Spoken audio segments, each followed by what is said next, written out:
What if the key to reclaiming your energy, to quieting those aching joints and to finally feeling in control of your health again, isn't found in another restrictive diet that tells you everything you can't have? What if the real answer has been hiding in plain sight all along? I know how frustrating the journey to better health can be. You've likely tried so many things, cutting carbs, dedicating hours to cardio, following all the common advice, only to feel like you're stuck in the same place. It's easy to become skeptical and feel like nothing will ever truly work. But what if the conventional wisdom is only scratching the surface? What if there are fundamental misunderstandings about what's really going on inside our bodies? Today we are going to bypass the confusion. We're going to explore 7 of the most profound strategies to help you regain control of your metabolic health. We will start with a foundational pillar and build our way up, piece by piece. And you absolutely must stay with me until the very end, because the #1 revelation on this list is the one that changes everything. It reframes the entire situation, and it might just be the missing piece you've been searching for. If you're ready to build a new chapter in your health story, consider subscribing and joining our community of health seekers. And just a quick important reminder, all the information shared today is for educational purposes. Everyone's health situation is unique, so please consult your doctor or healthcare provider before making any significant changes to your diet, exercise, or health regimen, especially if you have pre-existing conditions or are on medication. Our goal is empowerment through knowledge, so you can have informed discussions with them. All right, let's begin. Foundational pillar #7, the missing mineral link. Let's start with a question. When you feel a craving or a nagging sense of hunger, what do you think your body is asking for? Most of us think it's asking for calories, for sugar, for a quick hit of energy. But what if it's often asking for something much smaller and much more important? One of the challenges is that our bodies can sometimes be poor communicators. A powerful craving for something salty or sweet can actually be a smokescreen for a deeper need, a mineral deficiency. Health experts now understand that the body has an innate intelligence. If it's lacking a critical nutrient, it will often increase appetite across the board, hoping you'll stumble upon the very thing it needs. This creates a frustrating cycle. You feel hungry, you eat, but you don't provide the missing mineral, and so the hunger signal never truly turns off. This is especially true for one mineral that is absolutely critical for blood sugar control, magnesium. To truly grasp how this works, let's use an analogy. Imagine your body's cells have tiny doorways for insulin to come in and deliver sugar for energy.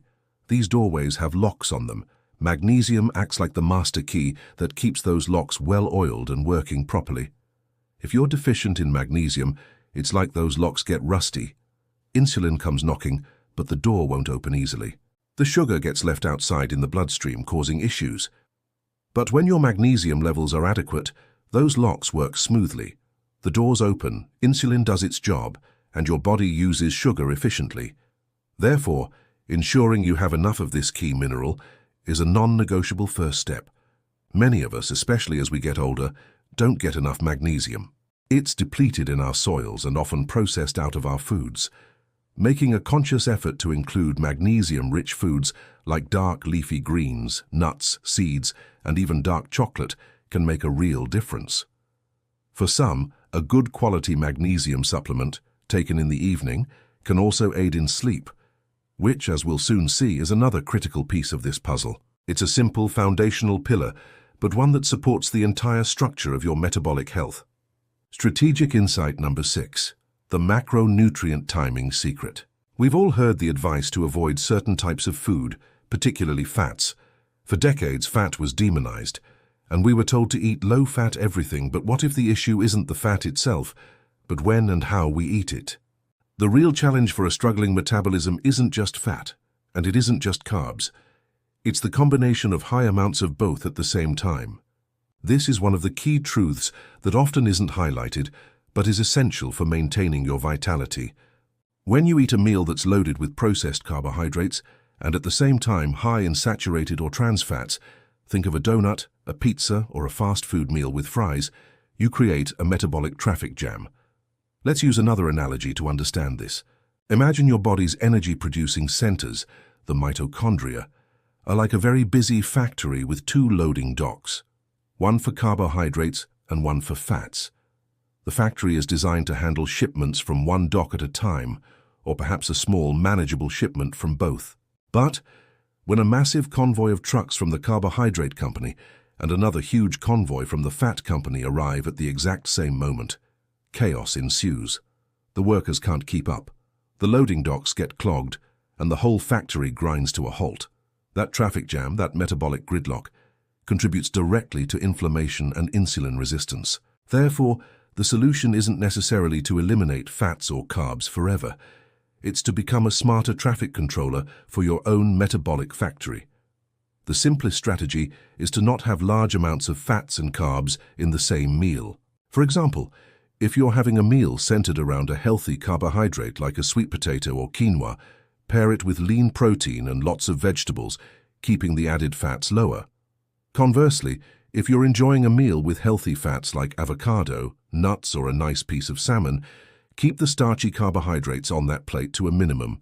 It's not about perfection, it's about awareness. When I realized this and started partitioning my macronutrients more thoughtfully, it felt like a fog had lifted. It's a strategic insight that allows for flexibility and enjoyment of food, rather than outright restriction. Clever habit number 5, the breakfast blueprint. Here's a fascinating thought. What if your body's reaction to the lunch you're about to eat was already decided hours ago by what you ate for breakfast? It's a concept that scientists call the second meal effect, and it's one of the most powerful and clever habits you can adopt. This idea often clashes with our traditional view of meals as isolated events. We think, I'll be good at lunch to make up for my sugary breakfast, but our bodies don't work that way. Your metabolism has a memory. A breakfast high in refined carbohydrates and sugar, like a sugary cereal, a bagel, or even just toast with jam, starts your day on a blood sugar roller coaster. It causes a huge spike, followed by a crash. That crash doesn't just make you feel hungry and foggy by 10 a.m., it sets a precedent for the rest of the day. Your body becomes less sensitive to insulin signals, meaning that when you eat your lunch, even if it's a healthy one, your body will struggle more to handle it. You'll have a higher blood sugar response to that lunch than you would have otherwise. To make this clear, think of your blood sugar regulation like a calm pond. When you eat that sugary breakfast, it's like throwing a giant boulder into the water. It creates huge, chaotic waves. Hours later, when lunch comes along, the pond is still choppy and unsettled.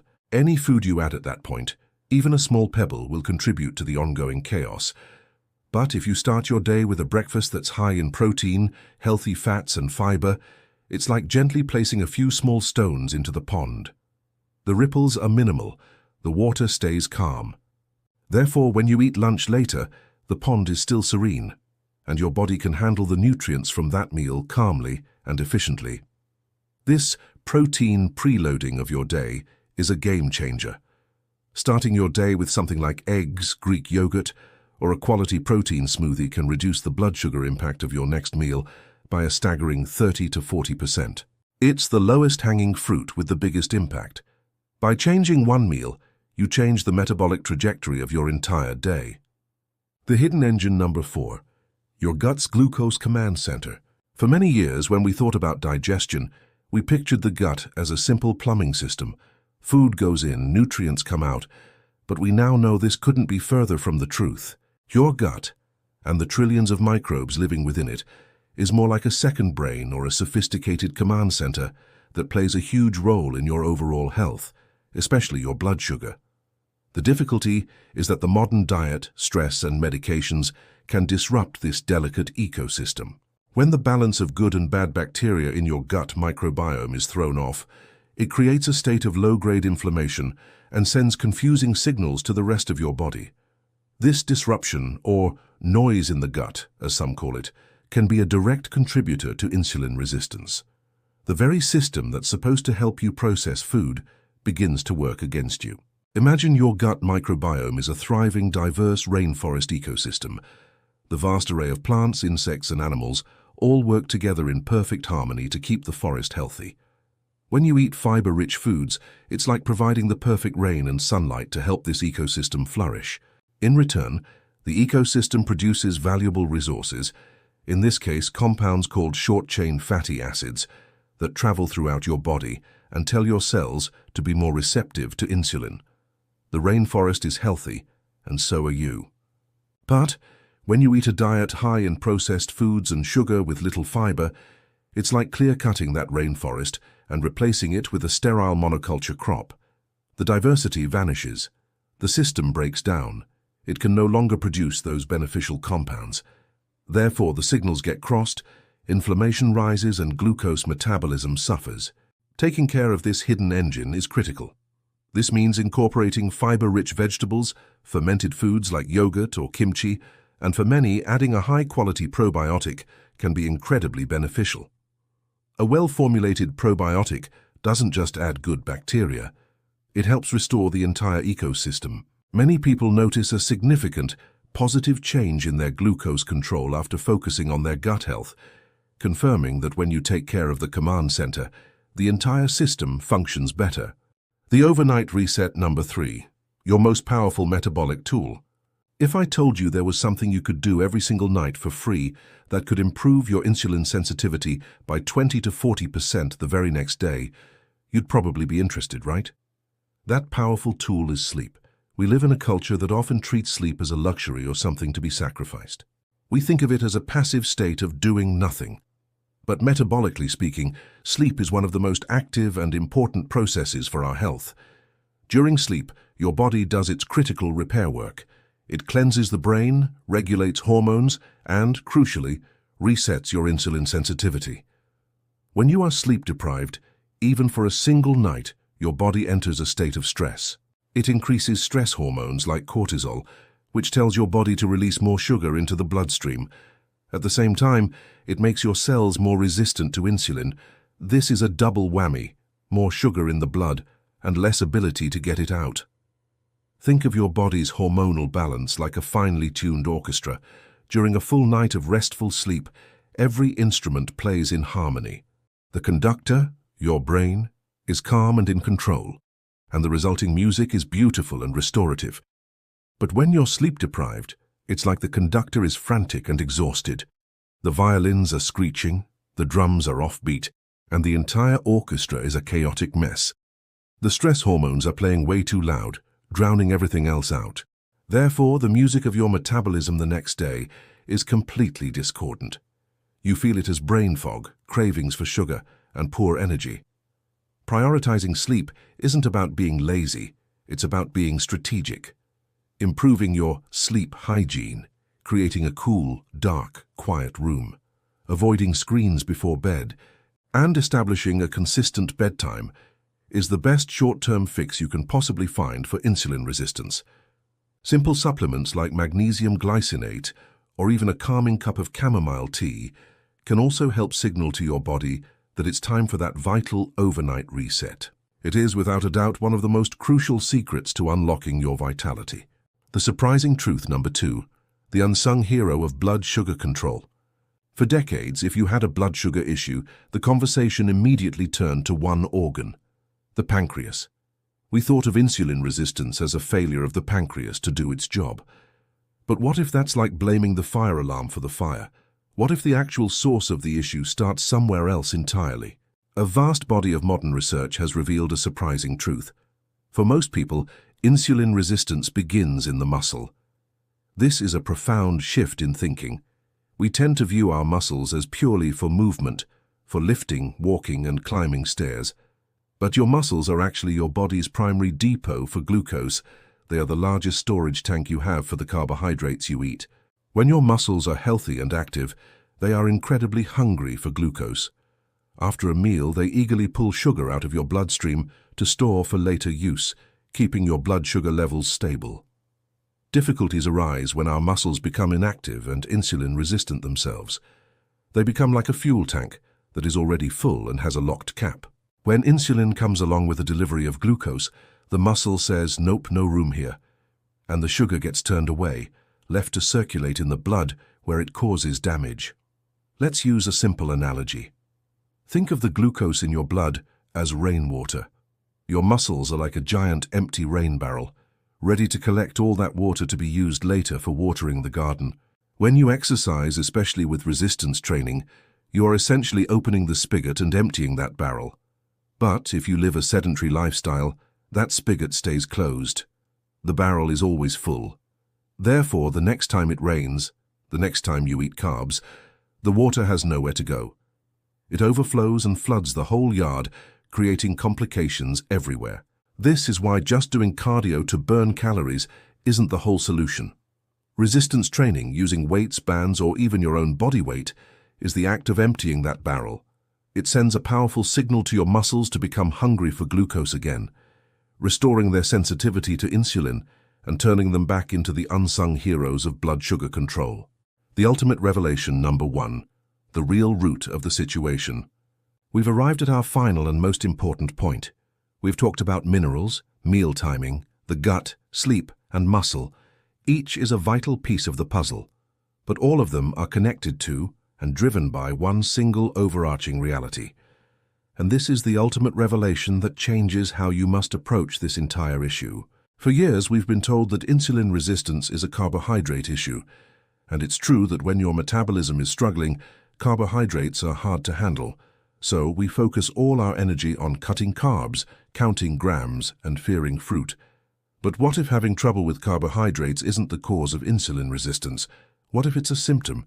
The ultimate truth is this. At its very core, insulin resistance is not a carbohydrate issue. It is an inflammation issue. This is the game-changing secret we've been building towards. Chronic, low-grade inflammation is the true root cause. When your body is constantly inflamed, from poor diet, lack of sleep, chronic stress, or a dysfunctional gut, it creates a state of systemic alarm. Your cells, bathed in these inflammatory signals, effectively become deaf to the whispers of insulin. To truly understand this, imagine insulin is a key, and your cell is a lock. In a healthy body, the key fits perfectly. But chronic inflammation is like someone coming along and pouring superglue into that lock. The key, insulin, can no longer get in. It doesn't matter how many copies of the key your pancreas makes, the lock is gummed up. The cell can't get the message, and it can't take in the glucose. Therefore, the goal is not just to stop eating the things that require the key. The goal is to get the glue out of the lock. When you start to see insulin resistance as an inflammatory condition, the entire strategy shifts. Suddenly, it's not just about avoiding carbs. It's about actively adding in anti-inflammatory things. It's about managing stress. It's about getting restorative sleep. It's about healing your gut. It's about moving your body to reduce inflammation. All the pieces we've discussed today, magnesium, proper meal timing, gut health, sleep, and building muscle, they all work because they are powerful anti-inflammatory strategies. When you get the inflammation under control, the magic happens. The glue dissolves from the lock. Your cells can once again hear the signal from insulin, and your body can begin to handle carbohydrates appropriately again. It's not about never having a slice of pumpkin pie at Thanksgiving again. It's about building a body that is resilient and metabolically healthy enough to enjoy it without the crash, the fog, and the fear. And there you have it, the real root of the situation. It's a shift from seeing your body as broken to understanding that it's just asking for the right conditions to heal. We've covered so much ground today, from our foundational pillar number 7, the missing mineral link of magnesium, all the way through each crucial insight like the breakfast blueprint and the surprising truth about our muscles. We've seen how each one is a stepping stone, leading us to our ultimate revelation number 1, that inflammation is the real enemy we need to address. Each of these strategies is a powerful tool to put in your toolbox for building a new, more vibrant life. So, which of these insights, perhaps it was the idea of the overnight reset, or maybe our eye-opening macronutrient timing secret, or even our ultimate game-changer about inflammation, resonated with you the most? Which one are you thinking of trying first? I would genuinely love to hear your thoughts, so please share them in the comments below. It's how we all learn and grow together. If you found this journey valuable, please give this video a thumbs up.